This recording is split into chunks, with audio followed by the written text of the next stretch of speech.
Hmm. Well, good morning, dear friends. So, I just wanted to do a short little video here about what is the meaning of having faith in Nityananda's name, because we hear that a lot. We hear if you have faith in Nityananda's name, then you will feel the ecstasy of chanting Hare Krishna Mahamantra, right? We hear this a lot. But how many people are chanting and how many people are in ecstatic love? Hearing even once, they say if you hear once the name of Nityananda, you'll be in ecstatic love and everything like this, okay? But it's not happening. So logically, one might come to question, well, why is this not happening? Why am I not feeling ecstatic love? Because I have faith in Nityananda's name. See? Okay. Now let's take this a little deeper here. You're right. You can have faith in Nityananda's name. But what is Nityananda, man? You know, it's like Lord Caitanya said, Nityananda, your name is the personification of ecstatic bliss. See, personification. So many people have faith in Nityananda's name, and that's a good beginning, to have faith in his name. But that's like having faith in name only. See, in name only, this has kind of been around in religion a lot. People have faith in the name of God only, in the name only. See? So what we need to have is, and this is the ultimate test will come before every devotee who has faith in the name of Nityananda. And if they're not experiencing ecstatic love and devotion awakening when they're hearing and chanting and, you know, that kind of stuff, well, it comes down to is, do you have faith in Nityananda, who Nityananda really is? I mean, what he is. He's the personification of ecstatic bliss and ecstasy. And when he chants the holy names, he feels devotion and ecstasy awaken. When he thinks about Krishna and the pastimes of the Lord, ecstasy awakens in Nityananda. See, so at some point the Lord will put devotees before us. Like that. And so the idea of a disciplic succession is they start from Nityananda and Mahajanava. So we may be hooked into a disciplic line, or like maybe it's like maybe not really the line yet. It could be a line where they're a line in the name only. It's like everybody, they're saying, well, you know, my father and my grandfather and all my descendants are what do you call it? Devotees of in the line of Nityananda or Mahajanava. Okay, so we're all in the line. So we have, you see, we're dressed really nice with the nice clothes, and I have the wristband and all of that. See, so that's in name only. Now, what would bring a disciplic line deeper than just being in name only? Okay, is we have to see the ecstatic devotion that was in Nityananda. See, it's like the line is supposed to be like a current of electricity. Okay, so it starts from the source. The source is Nityananda and Lord Caitanya. Okay, so the source is there, and now the line, the electric line, has to go all through the generations, and when you're in contact with the real line, the ecstasy of Nityananda has to be there. The devotion, the ecstasy has to be there. Not the level of only Vaidhi Bhakti and rules and regulations and all that. That's always been in all kinds of lines. It's in the Bible. They've been teaching people to follow rules and regulations. Okay, that's fine. But Lord Nityananda, just like Jesus Christ, he brought something different in the line of the Bible, and Lord Caitanya Nityananda brought something different in the line of Vaishnavism, beyond the rules, regulations, varnashram, dharma, and all the etiquettes and all of that stuff. You see? So they brought in devotion, they brought in ecstatic love, the ecstatic bliss, intense ecstatic love and bliss and ecstasy. So having faith in Nityananda, there'll be a point when devotees who have faith in the name will confront the actual line where that current of that bliss and that ecstasy of those who have faith in the name of Nityananda, Lord Caitanya, and Radha and Krishna are ecstatic because of it. because of that name, it invokes devotion and ecstasy in them. And if one says, well, I don't like that, or I don't believe in that, see, it's a faith thing, So when the Krishna's mercy is very, very thick, Lord Caitanya Nityananda's mercy is very, very thick, we become attracted to not only the name of Krishna or the name of Nityananda, but the ecstasy of Krishna, the ecstasy of Radharani, the ecstasy of Nityananda, the ecstatic moods and devotion of Lord Caitanya, the ecstatic moods of the devotees. And that's how we pass the test of Krishna if we're ready, because when Krishna puts those devotees before us, how do we respond? Do we like those who are worshiping God not just in name only, but in the ecstasy of that name? Okay?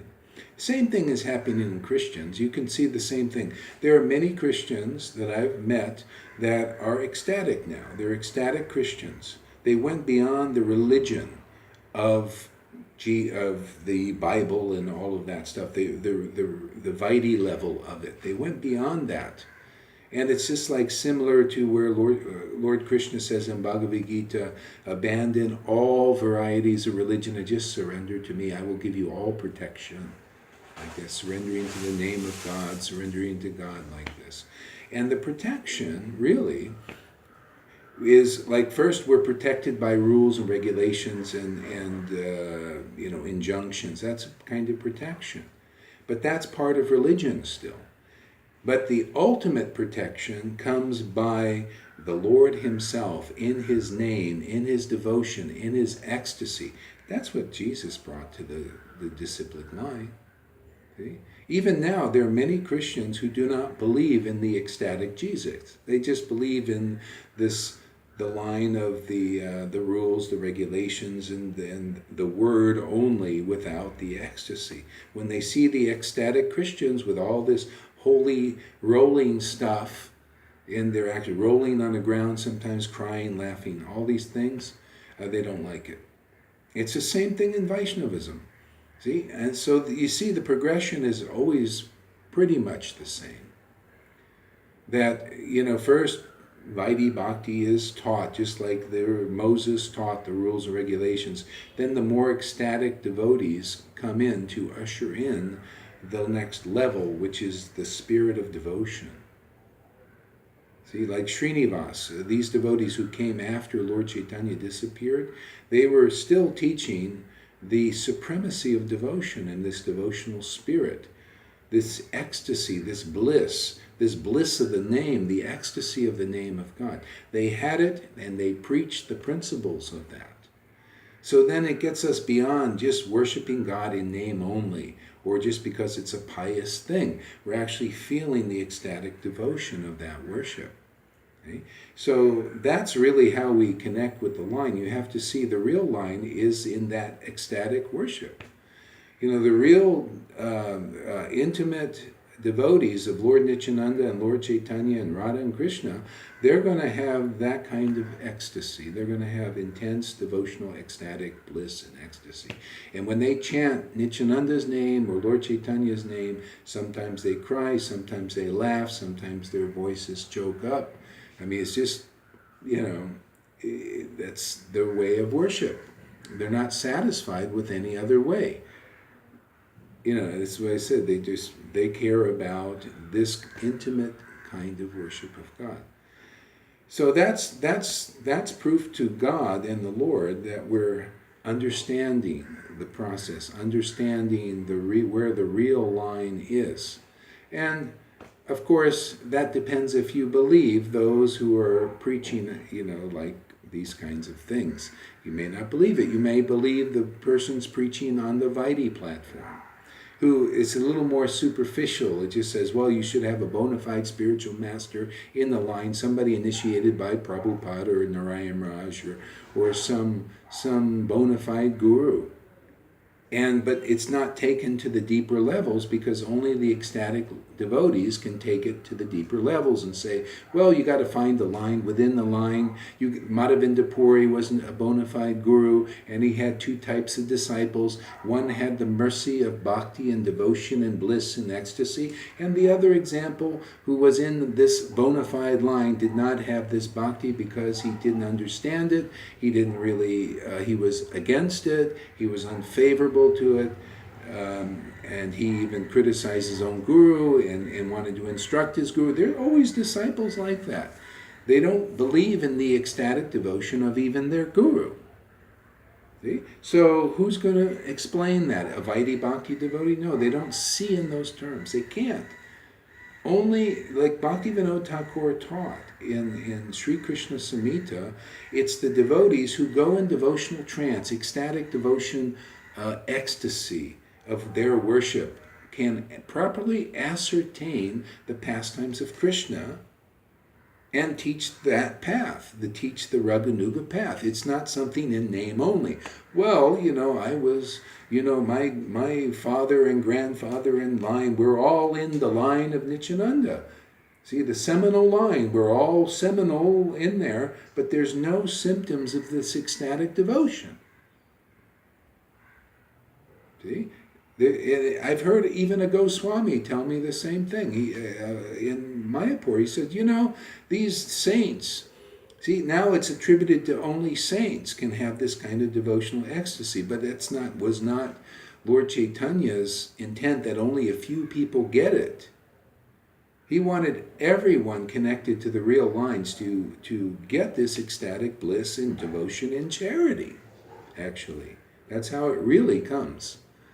See, now, Goswami was telling me, he says, we're just on the outside of the jar, and these special saints, they're the ones who are eating the honey inside the jar. Well, it's not really meant to be like that.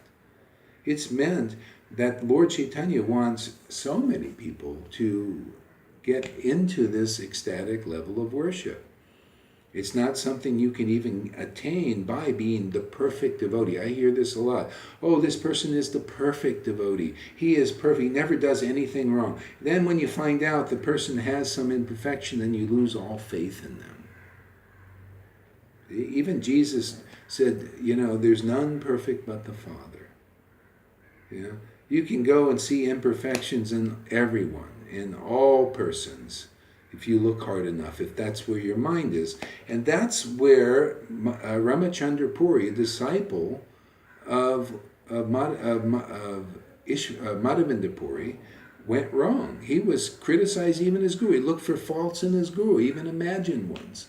Then when he took sannyas and probably had his followers of fault finders and critics, still on the mental level and still interested in Brahman, he comes to Lord Caitanya and starts finding faults in him and his devotees. And that was his nectar, that was his happiness, is to find faults in devotees, to look for imperfections. So there are many persons that are looking for perfect devotees, and when they find some little fault or imperfection, they lose all faith. That's not the real path. That's not the real devotion, how it works. Even the definitions like of Uttama Bhakti, that, there's a definition that shows it's perfect everything. People think that you're going to just get there. It's just all or nothing. And then one is just one day he's in Uttama Bhakti, and the day before he was in Maya. And one day Uttama Bhakti. This is just black or white, all or nothing. This kind of stuff you learn from the level of Vaidhi Bhakti. Even the acharyas often, according to Bhaktivinoda Thakur, preach and give more mercy to the neophytes because they cannot understand these gradations and how things really work. So they just give black and white and the building blocks, and then later on, by getting association with the more ecstatic devotees and listening to them and hearing them, they come on to the deeper level.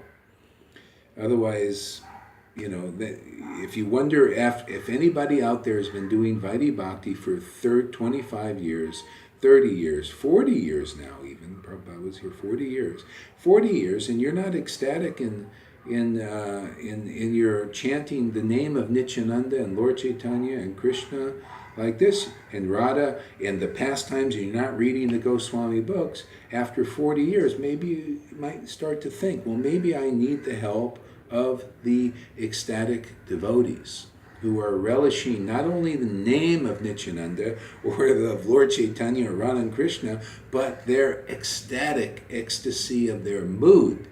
See? Maybe I need the help of such devotees. See? Maybe after people are preaching, oh, all I need are Prabhupada's books and all this. Okay, great. Are you ecstatic? Would you like to chant? Is chanting your life and soul? Is ecstasy, that ecstatic worship, your life and soul? Let me ask yourself this question. Now I have to be a blind follower.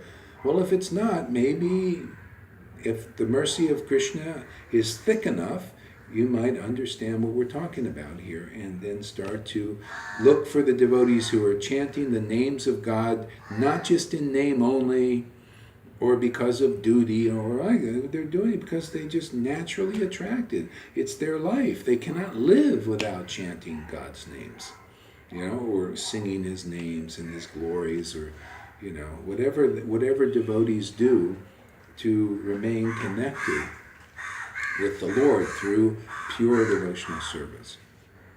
Okay, so that's all. I just wanted to speak a little bit about how to worship Nityananda, not just in name only, and what that means. Okay, so hopefully this helped. If you have any questions, let us know. We'll be uploading this video here soon. Thank you very much. Have an awesome day. All glories to Srila Prabhupada, Jesus Christ, and and Lord Caitanya, Nityananda, and all their followers, and Radha and Krishna, and all of their followers, especially because this is the path we're on, the Gaudiya Vaishnava path of ecstatic devotion, Raganuga Bhakti.